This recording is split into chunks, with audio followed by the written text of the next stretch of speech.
Non. Jeff Zachary Kembolo. Né de la manière la plus bizarre qui soit dans une des localités de Kibombo, quelque part au Maniema, nous sommes en République démocratique du Congo. À la croisée des chemins des 4 chefferies coutumières, il restera longtemps moins un enfant solution pour les uns qu'un enfant problème pour les autres.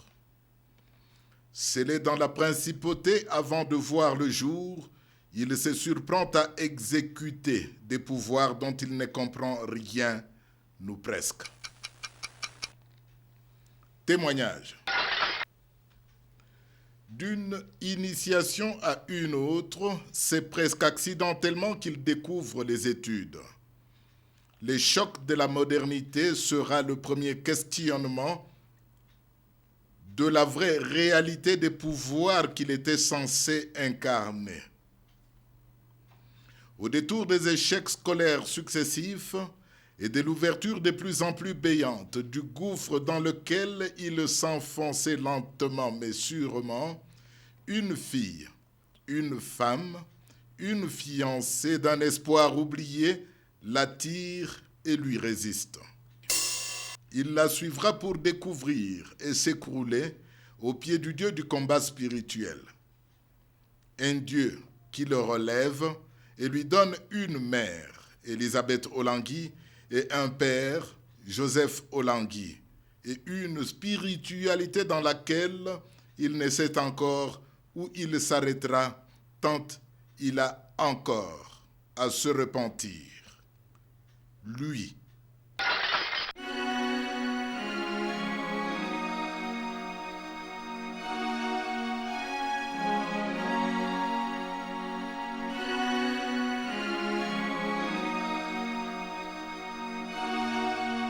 Messieurs, bonsoir, shalom et bienvenue sur Canal CBV International. La cousine chez qui vous étiez venu habiter? Non, c'est une autre. Celle-là était au village, c'est moi qui l'a fait venir. Bon, la cousine elle lui dit, bon, ça va, comme vous êtes séparés, est-ce que tu peux m'accompagner au parc? Ma femme elle lui dit, bon, allons. Dès qu'ils sont arrivés au parc, c'est chez les mamans au ministère du combat spirituel, à la CFMC. La femme va découvrir une dimension d'un ministère qu'elle n'a jamais vu dans le monde, qu'elle n'a jamais été. Elle a commencé des prières. Elle est aussi persévérante dans ses souffrances également. Nous sommes en quelle année déjà encore? Nous sommes à fin 92, 1992. Fin 1992, qu'elle a connu le combat, et début 1993. Bon, elle fait seulement 3 mois de prière. Dieu lui révèle là-bas que ton mari, c'est ce monsieur-là que tu as abandonné. Et 3 mois après, moi j'ai commencé à oublier. J'étais dans la maison, dans mes souffrances, et je vois une femme qui monte. J'étais en train de regretter, pour finir mes études, j'avais acheté 2 congélateurs longs pour vendre la boisson, le Skol et tout ça, pour que j'aie les moyens à finaliser mon travail. Mais quand je suis venu avec ces 2 congélateurs, papa, le congélateur, j'ai acheté la boisson dans la congélateur. Et c'est le premier jour, deuxième jour, les 2 congélateurs ont pris feu à la maison. Je n'ai pas compris qui a attaqué le congélateur. Comment je vais finir les études? Je ne sais même pas, papa. Alors je vois, ce soir-là, elle était en train de monter. Elle vient du parc. Mon cœur a battu encore très fort. J'ai dit, hé, c'est un rêve ou bien c'est elle ou bien ce n'est pas elle. Tellement que je l'aimais aussi beaucoup. Dès qu'elle est arrivée, je l'ai reçue. Dès qu'elle est arrivée, pendant que je le recevais, elle commence la prière. Seigneur, je te remercie, le Dieu puissant redoutable. Toi, tu es si. À un moment donné, elle prend la prière d'autorité. Moi, les yeux ouverts, en train de la regarder. Et au nom de Jésus, je lis l'envoûtement, je lis la manipulation, je détruis les esprits impurs, j'ai tout ça. Ma vie est cachée dans le sang de Jésus. Je la regardais, papa. la sorcellement, les puissances du ténèbre, tous les démons qui occupent cette maison et qui tournent autour de cet homme et dans cette parcelle, je vous envoie le feu. Moi, je suis en train de la regarder. Après avoir tout lié, elle dit Amen. Bon, maintenant, elle a lié tout. Je vais faire quoi? On est resté pendant 1 heure. Elle ne parlait pas. Moi, je ne parlais pas. Les envoûtements, elle les a liés. Tous les démons, elle les a chassés. Tous les puissances d'impudicité qu'on sort. Je vais commencer où? Bon, à un moment donné, je prends le courage de l'homme. Je voudrais la toucher parce que je la connaissais. Elle me dit, mon corps est le temple du Saint-Esprit. Je ne peux pas souiller ce temple. Et je ne suis pris pour des choses anciennes. Ce n'est pas pour l'impudicité, pour des choses qui n'honorent pas Dieu, que je suis venu ici. Ah! J'ouvre grandement les yeux. Je dis, quel est Dieu que tu me parles? C'est quel est Dieu?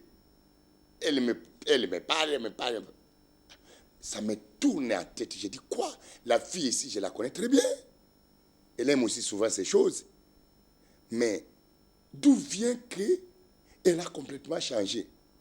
Ah bon, j'ai fait un peu le gros dos d'un homme. Je me fâche, croyant qu'elle va céder. Elle est catégorique. Et dans cette attitude, elle me dit, bon, je suis venu te voir. Je rentre, mais je te demande simplement, est-ce que tu peux venir voir là où je suis? Je dis, où? Elle me dit, chez Maman Lang. Bon, moi, j'avais la logique des pentecôtistes et consorts des églises que je viens de découvrir là dans les groupes de prière. On m'a dit que la femme n'enseigne pas. Je dis, ah, là où la femme enseigne, je ne vais pas. Parce qu'à ce temps-là, même si tu étais païen à Kinshasa, tu devais connaître Maman Lang. Il y a des vagues, des échos, des faux témoignages, des calomnies qui se passaient dans les rues, dans les journaux, dans les télévisions et radios, que Maman Lang c'était une magicienne, tout ça. Moi aussi, j'avais appris ça, malgré j'étais un païen. J'ai dit non, je ne viendrai pas. Elle est partie, elle dit bon, ça va, je veux que Dieu te bénisse. Elle est partie, moi aussi je suis resté, malgré j'ai résisté, j'ai dit mais la fille est là. Elle doit changer complètement. Quand même, je dois aller voir ses lits. Malgré l'orgueil de l'homme, avec toute cette souffrance.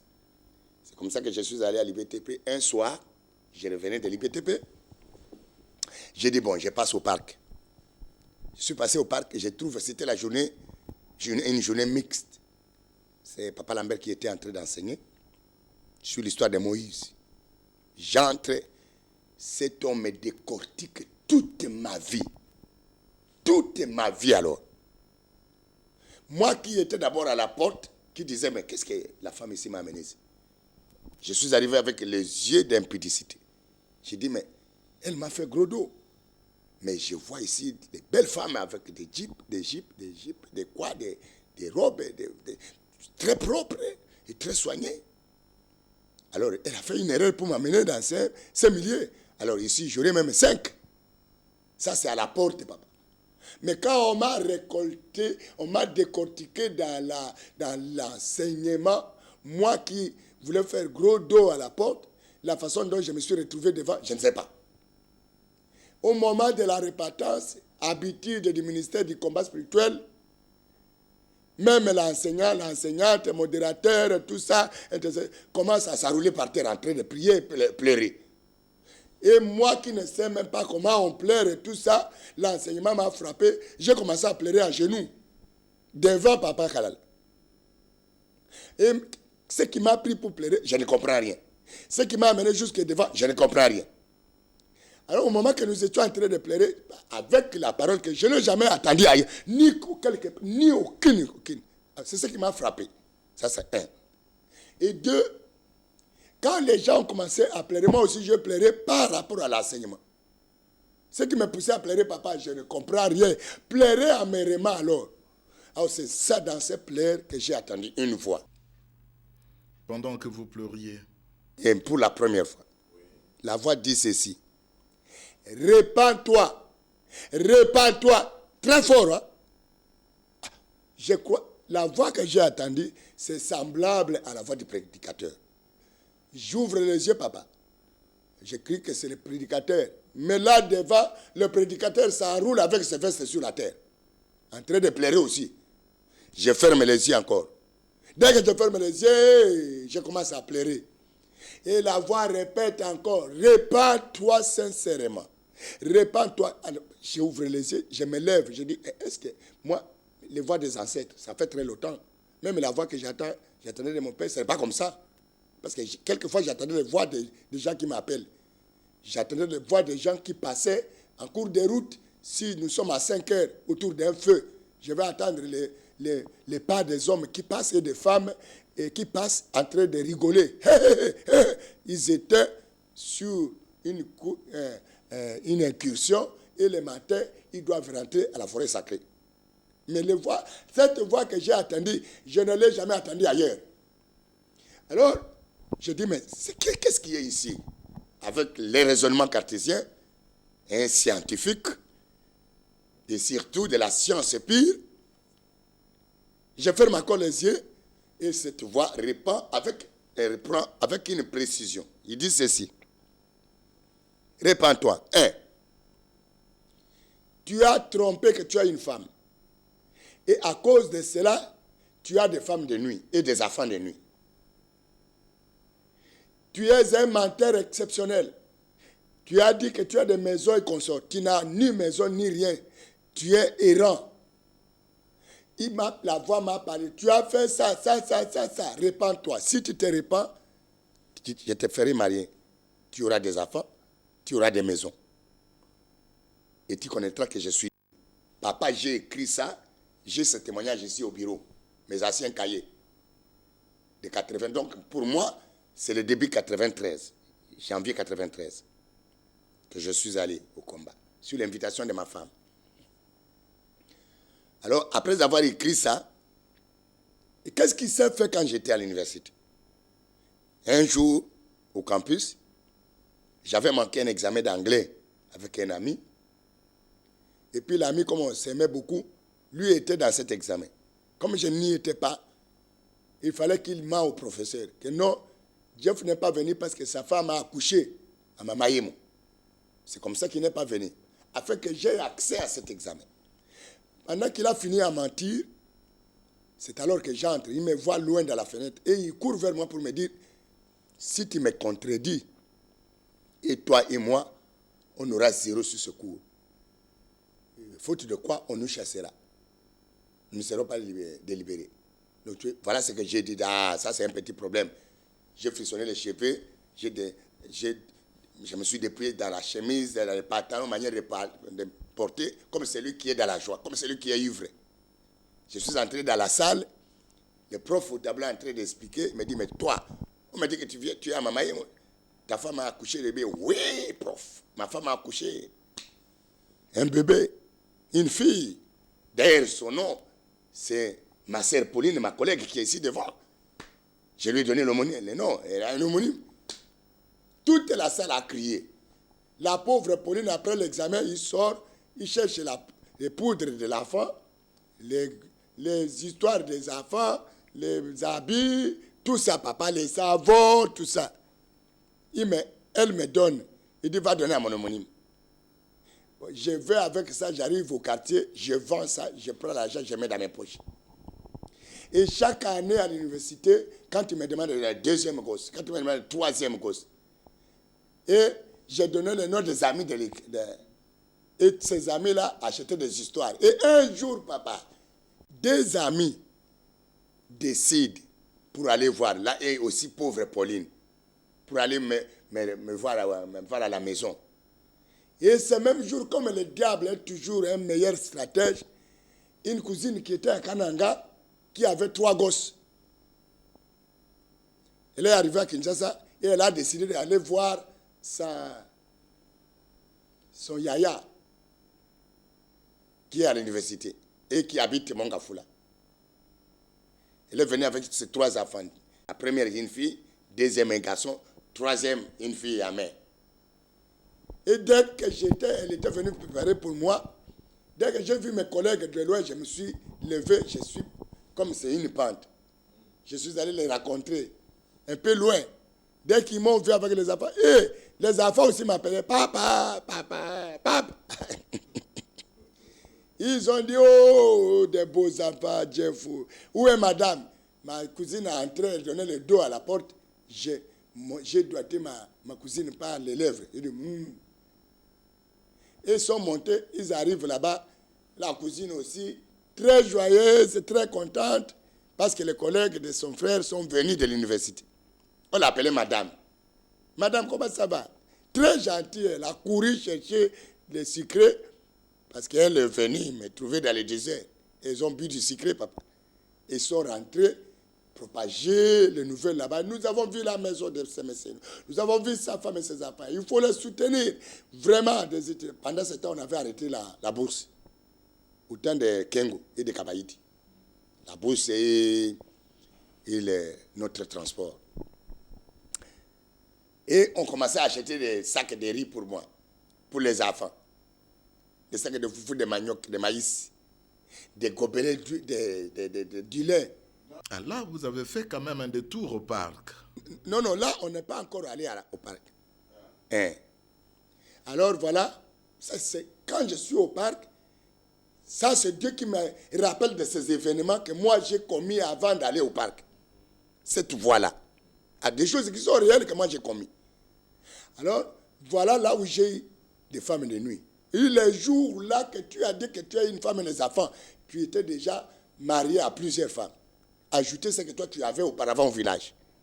Incroyable, mes frères papa. Un Dieu que je ne connais pas, une voix que je ne connais pas. Et puis ça m'a fait peur. Parce que les choses que cette voix m'a dit, ce sont les choses que j'ai pratiquées. Il dit, répands-toi. Alors, quand je suis rentré, avec cette voix qui m'a appris pour la première fois la repentance du péché. Pour que le Seigneur, avec une promesse, si tu te repens, je ferai ça. Tu te marieras, tu auras des enfants, tu auras une maison, ta vie changera et tu sauras que je suis Dieu. Ça, c'est le premier jour. Un connu, un païen, un diable, un agent du diable, un prince qui vient comme par aventure. C'est que Dieu nous connaît. Voilà le chemin que j'ai suivi. J'arrive à l'université, le lundi, j'appelle tout le monde à la salle des promos comme nous étions à la Polytechnique. Donc les étudiants savaient que les polytechniciens sont des inventaires. Peut-être ils ont des inventions à nous dire. Les étudiants sont venus. Attendez, s'il vous plaît, monsieur. Vous êtes à l'IBTP ou je suis en à l'IBTP, mais je rentre au campus pour me repentir parce que c'est là que le maçonnage a commencé. Malgré j'étais à jeunesse à recommandation, j'étais connu. Et voilà, les gens viennent. Je commence à chanter comme j'ai attendu chanter là-bas. Dès que les étudiants ont attendu, j'étais en train de dire, ces messieurs, peut-être c'est pourquoi on l'a chassé même de l'université. Est-ce qu'il n'est pas devenu fou? Moi, nous croyons qu'il est venu avec une innovation. Mais d'autres qui étaient des chrétiens n'ont pas crié. Et j'ai prié comme j'ai attendu là. Et puis je dis ceci, Papa Kalala, que j'ai rencontré un Dieu que je n'ai jamais connu dans ma vie. Et ce Dieu m'a recommandé de venir faire la repentance publique que je l'ai fait dans la salle de promo. Je vous ai dit que j'ai une femme. Dieu m'a dit qu'il faut me repentir. Je vous ai volé beaucoup. Mais je ne vous ai jamais dit la vérité. Je vous ai dit que j'ai une femme. Je n'avais jamais une femme. Je n'avais jamais des enfants. Tout ce que vous étiez en train de me donner ici, j'allais dans mon quartier, je vendais et je prenais l'argent, je mettais dans la poche. Mais le Dieu que j'ai rencontré là où je suis allé, on m'a invité, m'a ordonné de faire la repentance. Pardonnez-moi, je vous ai volé, je vous ai menti, je vous ai trompé. Que Dieu me pardonne et que vous me pardonnez. Incroyable, mais vrai, les gens ont dit, il est fou tout ça. Mais il y avait des gens, des étudiants, qui étaient des pasteurs au milieu des étudiants. Ces gens ont pleuré. Ils se sont approchés de moi pour dire que cet homme que nous connaissons, ce qu'il dit, personne ne peut dire ces choses s'il n'a pas rencontré le vrai Dieu. Cet homme a rencontré le vrai Dieu. Et je suis allé chez ma belle famille pour se confesser. J'arrive là-bas, papa, on me reçoit. Ingénieur. J'étais en train de... Ça chauffait dans mon corps, papa. des sueurs partout. Je vais commencer par où? Alors, on me donne le jus à boire, à prendre. Je ne prenais pas le jus. J'ai rassemblé tout le monde. Tout le monde dit, ah, il est venu avec une bonne nouvelle. J'ai trouvé d'autres en train de jouer la carte. J'ai trouvé 2 petites sœurs à sa mère qui étaient déjà à l'église Bethel. Ils se sont rassemblés. Ingénieur. J'ai prié. Après avoir prié, j'ai dit, bon, Dieu m'a dit de venir faire la repentance. Il y a de cela 5 ans, je vous ai dit que je suis ingénieur, j'ai terminé mes études. Je ne suis pas ingénieur. J'ai menti. Papa, quand j'ai dit ça, les oncles de ma femme ici qui étaient tous unis avec des cartes voulaient sauter par la fenêtre pour ma... Nous vous avons dit quoi? Un menteur, un escroc. Allez, appelez-nous la police, il ne sort pas ici. Alors pendant qu'il disait ça, moi dans mon cœur, j'ai dit, Seigneur, c'est toi qui m'as dit, va faire la repentance. Ici, advienne que pourra, que ton nom soit glorifié. Si tu m'as envoyé pour qu'on m'attrape, pour qu'on me frappe, pour qu'on me flaque au cachot, pour qu'on me... Ici, je n'ai ni défense. C'est ton nom que je suis venu honorer. Soutiens-moi à ce Dieu. Les deux petites sœurs de sa mère se sont levées, se sont opposées aux autres. Et les 2 femmes-là ont commencé à pleurer. Après que les gens se sont dispersés, à se fâchant, à parlant, tout ça, bon, les 2 sœurs ont dit, ils ont prié et en pleurant. Et ils se sont, après avoir prié, ils m'ont regardé, ils ont dit, c'est maintenant que nous savons que tu es réellement une personne qui a la vie. Ne peut dire ces choses, ne peut faire ce que tu as fait, que c'est lui qui a rencontré le véritable Dieu. Où tu pries? Il dit, voilà, je suis allé au parc, Dieu de Mamolang. Ils ont encore prié. Il dit, ne crains point, ne t'effraie point. La femme, maintenant, nous avons confiance à te confier votre femme. Parce que nous savons maintenant que si nous te confions notre fille, nous savons où elle va. Et elle va entre les bonnes mains. Entre quelqu'un qui a Dieu, les mains de quelqu'un qui a Dieu. Ils m'ont fait sortir. Ils m'ont donné les jus, ils m'ont fait sortir. J'ai sillonné partout, papa. Là où j'ai volé, j'ai détourné l'argent. Là où j'ai menti à des filles que j'ai dit, je vais vous marier. Parce que dans le chemin de Bandundu, de Menkao, jusqu'à Bandundu, là-bas, jusqu'à Tembo, chaque village, j'avais une femme. Et je disais, je vais te marier. Des jeunes filles là. Je vais te marier, je vais te marier, je vais te marier. À tel point que même les commerces que je faisais pour me débrouiller, quand j'allais avec les camions, ce sont des beaux-frères qui entraient. Et quand ils arrivaient ici à Kinshasa, vendre des foufous, ils vont s'en aller sans me payer l'argent. Parce qu'ils se sont rencontrés que 20 personnes du camion, tous les 20 personnes, ils m'appellent beau-frère, beau-frère. Au lieu de me tabasser, ils s'attendent que c'est un aventurier. Au lieu de le tabasser, nous allons lui tourner des aventures. On ne va rien payer. Parce qu'il nous a escroqué des poules. Parce que chaque fois que j'allais, on me donnait des poules, on me donnait des chèvres. Et je venais avec un camion de chèvres pleines. Venant de belles familles. Et j'ai sillonné Bandundu tout entier en faisant la repentance. Et c'est là que mon cœur était apaisé. Et je me suis engagé complètement dans le ministère avec ma femme. Et quand nous sommes venus au ministère, alors ma femme m'a appelé pour faire la confession. Elle voulait faire la repentance. Sa repentance, elle me dit ceci. Depuis que j'ai été avec toi 5 ans, j'ai toujours été fidèle en toi. Mais, il y a un jour, l'infirmier qui était dans notre parcelle m'a appelé à Selembao. Et je croyais que c'était pour un service, mais j'arrive chez eux, il m'a caché à la maison, dans sa chambre, et il m'a violé. Et j'ai couché avec lui. Papa, là où j'étais, j'ai dit, l'infirmier en question était court. J'ai dit qui? C'est lui-là qui me recevait. Bon, maintenant, moi qui n'avais pas encore bien connu la profondeur des enseignements, j'ai dit, bon, cette fille va aujourd'hui me sentir. Elle ne me connaît pas. Elle a fait déjà 3 mois là-bas. Moi, je viens à peine d'entrer. Je commence à lui dire, bon, moi aussi, je vais confesser. Moi, ce n'était pas la confession, mais c'était la vengeance. C'était le remords pour les troubler. J'ai dit, bon, tu vois, ton ami qui est à côté là où vous habitez, j'ai couché avec. Elle dit, gloire à Dieu. Elle ne se fâche pas. Tu vois, la fille que tu as vue ce jour que tu es venu à la maison, c'est ma femme. Elle ne se fâche pas. Et tu vois, la maman que tu avais à Bandundu qui est venue, que je disais que c'est une cliente. Ce n'est pas une cliente, c'était la belle-mère. J'ai sa fille comme femme. Et dit gloire à Dieu. J'ai cité la liste, plus de 50. Elle ne se fâche pas, elle disait gloire à Dieu. Gloire à Dieu. Bon, comme elle ne se fâchait pas, moi je reviens. Je dis bon, répète un peu l'histoire. Le garçon là, il t'a appelé à Selembao. Qu'est-ce qu'il t'a fait? Comment il t'a reçu? Et vous avez commencé comment? Papa, j'ai pris la décision. J'ai dit toi, tout sauf ça. Mais comme tu as fait ça, c'est fini avec moi. Tu m'as amené au combat, que Dieu te bénisse. Je ne suis plus ton fiancé. Dieu va te donner un autre homme. Ne m'appelle pas, ne me salue pas. Moi aussi, je ne te saluerai jamais. Dieu va me donner une femme ici. Est-ce que vous avez compris, papa?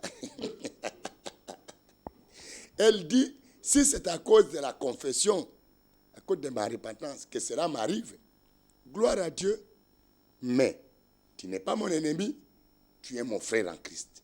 Que Dieu te bénisse. On s'est séparés comme ça. Donc nous nous sommes séparés avec cette femme comme ça, jusqu'à un moment donné, moi-même, je suis entré en profondeur, chercher ma délivrance, j'ai pris les enseignements au sérieux, les enseignements m'ont ouvert les yeux, des Mongafou, je faisais pied des Mongafou au parc à cause de ce que j'ai attendu, à cause des enseignements que j'ai attendus, j'ai dit abandonner l'étude à l'IBTP, parce que c'était vers la fin. J'ai dit, mais les enseignements que j'ai attendus là, si je ne vais pas assister moi-même, ce sont des enseignements donnés par le Saint-Esprit. Et si tu n'assistes pas, tu ne comprendras rien. Alors, je préférerais être présent dans les enseignements d'affermissement et de combat et d'être absent là-bas où je suis déjà un vétéran. Je vais chercher mes documentations dans les bibliothèques et je vais réussir.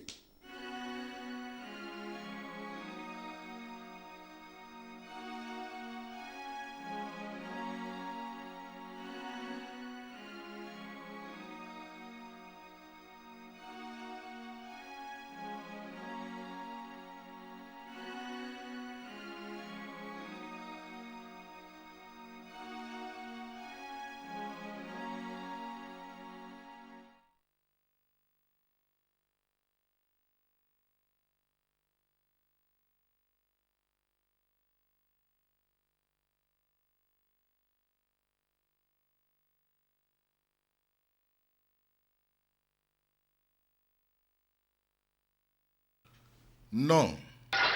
Jeff Zachary Kembolo. Né de la manière la plus bizarre qui soit dans une des localités de Kibombo, quelque part au Maniema, nous sommes en République démocratique du Congo. À la croisée des chemins des 4 chefferies coutumières, il restera longtemps moins un enfant solution pour les uns qu'un enfant problème pour les autres. Scellé dans la principauté avant de voir le jour, il se surprend à exécuter des pouvoirs dont il ne comprend rien, ou presque. Témoignage.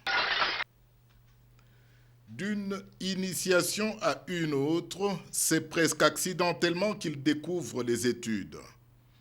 Le choc de la modernité sera le premier questionnement de la vraie réalité des pouvoirs qu'il était censé incarner.